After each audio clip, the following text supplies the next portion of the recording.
안녕하세요 여러분, 키르밤 창시자 선35 스타입니다. 최근 다이어트 음료수가 큰 인기를 얻고 있어요. 칼로리가 없고 단맛을 느낄 수 있어 특히 다이어트를 시도하는 이들에게 매력적이죠. 나랑드 사이다는 한국에서 가장 인기 있는 다이어트 음료수로 많은 운동인들과 몇몇 의사들이 다이어트에 권장하기도 합니다. 그 이유는 혈당을 올리지 않아 살이 찌지 않기 때문이죠. 하지만 그 주장은 전부 틀렸어요. 우리 신체는 고작 혈당만으로 체중 감소에 대해서 설명할 수 없습니다. 그래서 저는 제대로 된 과학적 근거를 갖고 그들의 주장이 잘못됐다는 것을 지적할 겁니다. 왜냐하면 나랑드 사이다는 오히려 식욕을 자극해서 더 많이 먹게 만들기 때문이죠. 어디서도 이런 이야기를 들어본 적 없기 때문에 저의 말에 동의하지 않으리라고 생각하는데, 그래서 제가 확실하게 나랑드 사이다가 식욕을 올리는 메커니즘에 대해서 그 어느 누구도 말할 수 없는 사실을 제공해 드리도록 하겠습니다. 여러분, 칼로리가 없고 단맛이 나는 나랑드 사이다가 다이어트 관점에서 우리 신체에 긍정적인 역할을 할 수 있다는 순진한 믿음을 이제부터 부정하셔도 좋습니다. 비만 연구는 우리가 살이 찌는 이유에 대한 광범위한 통찰력을 제공하죠. 대부분 많은 사람들이 칼로리는 체중 감소와 체중 증가를 설명할 수 있는 유일한 도구라고 믿고 있지만, 이제 더 이상 비만 연구자들은 이에 동의하지 않습니다. 예를 들어 신체는 다양한 시스템으로 체중 조절에 영향을 받는데, 그중 하나는 렙틴 호르몬. 렙틴은 포만감 호르몬으로서 뇌의 시상 하부에 전달되어 우리가 과식하지 않도록 식사 후 숟가락을 내려놓게 하고 열을 발생시켜 체중 감소를 유도하죠. 그러나 비만인은 렙틴 신호 전달의 문제 때문에 포만감을 느끼지 못해 많이 먹게 되는데, 이 현상을 렙틴 저항성이라고 부릅니다. 자, 지금부터 여러분의 머릿속에 이 공식을 꼭 저장해 두세요. 렙틴 저항성은 포만감을 얻지 못해 더 많이 먹게 만든다. 그럼 여기서 우리는 렙틴 저항성을 일으키는 요인이 무엇인지 궁금해야 됩니다. 렙틴 저항성을 일으키는 메커니즘 중 하나는 소포체 스트레스.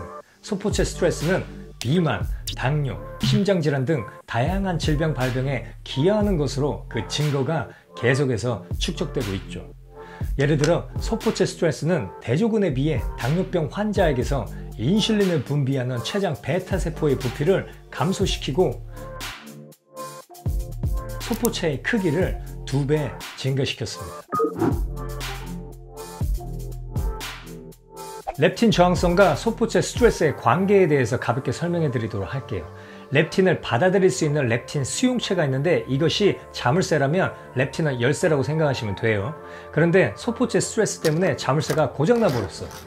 그러면 더 이상 자물쇠에 열쇠가 들어갈 수 없겠죠? 그럼 어떻게 될까? 결국 받아들일 수 있는 렙틴이 적어서 포만감을 얻을 수 없게 되는 원리입니다. 다음은 소포체 스트레스와 렙틴 저항성의 관계를 밝히기 위해 정상 체중의 G의 시상 하부에 소포체 스트레스를 유도했습니다. 식욕을 증가시키는 이 두 가지 펩티드는 렙틴에 의해 억제되는데, 그래프를 보면 뇌의 시상하부에 소포체 스트레스를 유도했더니 두 가지 펩티드의 mRNA 수준이 크게 증가한 것을 알 수 있죠.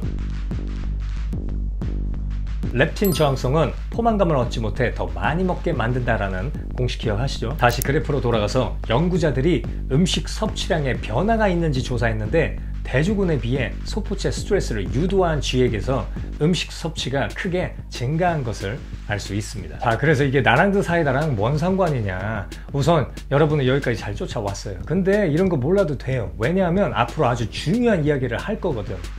나랑드 사이다가 소포체 스트레스를 일으킵니다. 즉 렙틴 저항성을 일으켜 여러분이 더 많이 먹게 될 거예요. 스크랄로스와 아세설팜은 나랑드 사이다의 원료로 칼로리가 없고 단맛을 내는 이유죠. 이 두 가지 감미료는 천연 감미료인 스테비아랑 다르게 합성 감미료로서 대부분 합성 감미료 연구에서 많이 사용하고 있습니다. 다음은 스크랄로스와 아세설팜이 뇌 시상하부에서 소포체 스트레스를 일으키는지 분석한 연구입니다. 그래프를 보면 농도에 따라 소포체 스트레스를 일으키는 5가지 단백질의 발현 수준을 분석했는데, 스크랄로스는 엑스박스 결합 단백질 1을 제외한 모든 단백질에서 발현 수준이 증가했죠.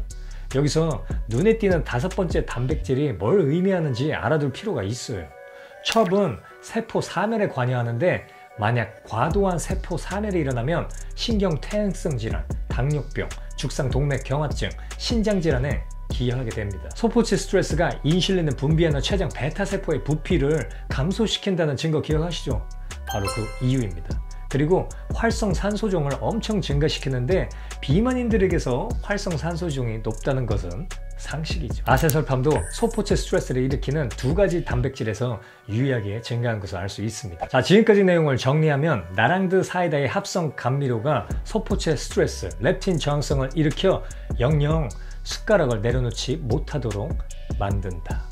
여러분, 가짜 음식은 우리 신체를 속이는 사기꾼에 불과합니다. 다이어트에 성공하려면 건강한 방식으로 접근해야 되는데 건강한 오직 건강한 음식에서 얻을 수 있다는 건 상식이고 불변의 법칙이죠. 그래서 절대 나랑드 사이다는 다이어트에 도움 줄 수가 없어요. 식품업계의 목적은 이윤이지 절대 인간의 복지가 아니라는 것을 인지하셔야 돼요. 다음은 스크랄로스가 특히 여성과 비만인일 경우 식욕을 확실히 올리는 것을 알 수 있는 연구입니다. 연구자들은 식이장애와 당뇨병이 없는 18세에서 35세의 건강한 74명의 참가자들에게 하루는 물, 하루는 스크랄로스 음료, 하루는 자당 음료를 마시게 한 뒤 다양한 음식 사진을 제공한 후에 기능적 자기공명 영상 스캔을 통해 식욕 및 음식 갈망과 관련된 뇌의 활동을 기록했습니다.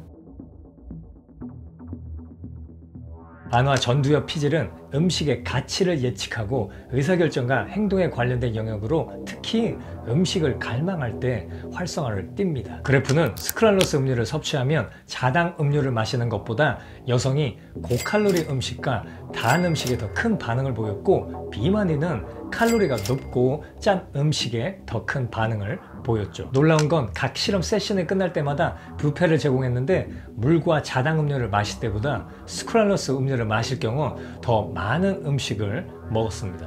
연구자들은 여성이며 비만인일 경우 스크랄로스에 의해 음식에 더욱 민감할 수 있다고 강조했어요. 여러분, 합성 감미료는 합성이에요. 합성. 어떻게 진짜 음식과 비교할 수가 있겠어요?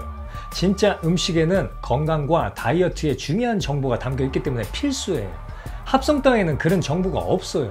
오히려 합성 감미료는 가축의 살을 찌우기 위해서 사료에 첨가하기도 하죠. 그리고 현재까지 합성 감미료에 관해 좋다 나쁘다 라는 상반된 수많은 연구가 있는데 좋은 결과를 얻은 연구는 식품업계에서 자금을 지원하거나 짧은 기간 동안 건강에 문제가 되지 않는 사람들을 대상으로 진행했기 때문이었죠. 물론 나쁜 결과를 얻은 연구도 연구 설계에서 지적할 만한 조건은 있었어요. 그래서 아직까지도 확실하게 답을 내놓지 못하고 있는 상황인 거죠. 근데 저는 이렇게 생각해요. 확실하지도 않는데 굳이 사용해야 될까? 그러나 이런 많은 연구에서 확실하게 도출된 특징 두 가지는 있어요. 첫 번째, 합성 감미료는 당뇨나 비만 같은 질환을 앓고 있는 사람들이 사용하면 결과가 나쁘다. 두 번째, 합성 감미료는 만성적으로 사용할 경우 포만감 호르몬의 손상을 일으킨다. 그동안 혈당을 올리지 않는다는 주장에 나랑드 사이다를 거리낌 없이 마신 현실에 이 두 가지 특징이 무슨 의미로 다가오는지 알 수 있을 겁니다. 지금 저의 제안에 헷갈려 죽겠죠. 남들은 괜찮다고 하는데 선시티는 나쁘다고 하니 도대체 누구 말을 믿어야 돼? 라고 생각할 수 있는데 여러분, 너무 복잡하게 생각하지 마세요.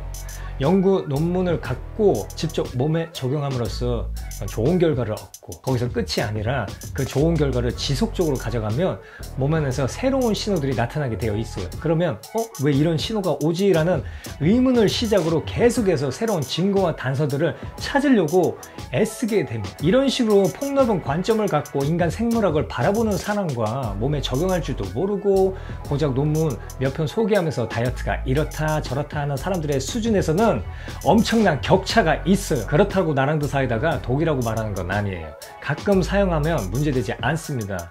물론 대상에 따라 조건에 따라 사용한다면 말이죠. 어찌됐건 365일 체지방률 4%를 7년째 유지하는 저는 사용하지 않습니다. 현재 대중적으로 다양한 종류의 다이어트 음료수가 아무런 의심 없이 사용되고 있습니다. 다이어트 목적으로 단맛을 대체하기 위해 사용한 나랑드 사이다. 대체식품의 사용은 단맛을 멀리하는 것이 아니라 여전히 뇌가 단맛을 갈망하고 있다는 증거입니다. 저는 다이어트 음료수에 대한 일부 의사나 많은 운동인들이 제시하는 흔해 빠진 접근법에서 렙틴 저항성의 분자 메커니즘과 뇌신경으로 여러분의 이해도를 한 차원 높여드렸습니다. 그래서 여러분이 그동안 맹목적으로 받아들였던 다이어트 음료수에서 벗어났으면 하는 바람입니다.